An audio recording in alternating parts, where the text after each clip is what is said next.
கும்பகோணம் முத்து cycle மார்ட் வழங்கும் அகமகிழ யோகா யோகா தின சிறப்பு நிகழ்ச்சி.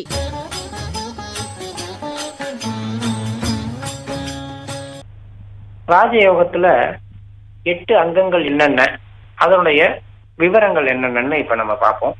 முதல் அங்கம் இயமம். இயமம் அப்படின்னா சுய ஒழுக்கம்.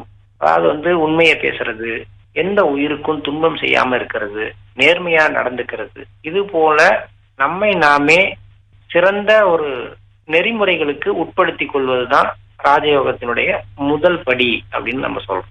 அடுத்தது நியமம். ஒருவர் தன்னளவுல மட்டும் நேர்மையாவும் உண்மையாவும் இருந்தா பத்தாது. அவர் வாழ்கின்ற சமூகத்தோடு ஒத்து போகக்கூடிய குணங்கள் கொண்டவராக இருக்கணும். அதாவது தூய்மை, எல்லா விஷயத்திலையும் ஓரளவுக்கு திருப்தியுடைய தன்மை, சமூகத்தோடு ஒட்டி ஒழுகக்கூடிய தன்மை உடையவராக அவர் இருக்கணும். மூணாவது ஆசனா. இதுதான் உடல் தகுதின்னு சொல்றோம். ராஜயோகத்தை பயில்வதற்கு குறைஞ்சபட்ச உடல் தகுதி, அதாவது ஒரு அரை மணி நேரம், ஒரு மணி நேரம் ஒரு இடத்துல கண்ணை மூடி உட்கார்ந்தா உடம்பு அவரை தொந்தரவு செய்யாம இருக்கும். அந்த அளவுக்கான ஒரு உடல் தகுதிக்கு தேவையான ஆசனங்களை அவர் பயின்று கொள்ள வேண்டும். அதுக்கு அடுத்தது ஆற்றலை சமநிலைப்படுத்துவது, பிராணயாமம், மூச்சு பயிற்சி பண்றது. சுய ஒழுக்கமும் சமூக ஒழுக்கமும் உடல் தகுதியும் ஆற்றல் சமநிலையும் பெற்ற பிறகு ஒருத்தருக்கு தேவை புலன் ஒடுக்கம். இந்த புலன் ஒடுக்கத்தை தான் பிரத்யாகார் அப்படின்னு சொல்றோம். அவர் தன்னுடைய புலன்கள்ல ஏற்படக்கூடிய தேவையில்லாத சில புலன் உணர்வுகளை அவரால் அடக்கி ஆளக்கூடிய பயிற்சியை அவர் பெற்றால் அடுத்து அவர் மன ஒருமைப்பாட்டை நோக்கி செல்ல வேண்டும். ஏதாவது ஒரு பொருளை பற்றி எடுத்துக்கிட்டு தொடர்ந்து அதை பற்றியே நினைச்சு அதுலயே மனசை நிறுத்துற பயிற்சி பண்றாரு. இதை தாரணான்னு சொல்றோம்.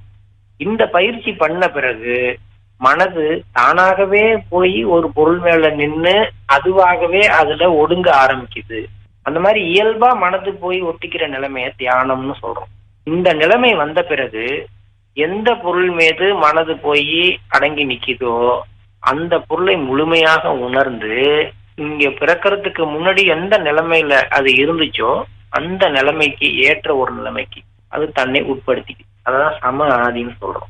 இந்த 8 அங்கங்களும் ஒண்ணா தனித்தனியா கடைபிடிச்சு அதுல ஜெயிச்சு அடுத்த விஷயத்துக்கு வர்றதில்ல. இதுல 7 அங்கங்கள் ஒரே நேரத்துல செயல்படுத்த, அதாவது சமாதி அப்படிங்கிற ஒரு விஷயத்தை விட்டுட்டு தியானத்துல இருந்து ஆரம்பிக்கிறோம். தியானம் பண்ண ஆரம்பிக்கணும் ஃபர்ஸ்ட். அப்படி பண்ண ஆரம்பிக்கும் பொழுதே இந்த இயமம், நியமம், ஆசனம், பிராணயாமம் எல்லாம் அதோடைய சேர்த்து கத்துக்க ஆரம்பிக்கும். இதுதான் ராஜயோகம் ஆரம்பிக்குது.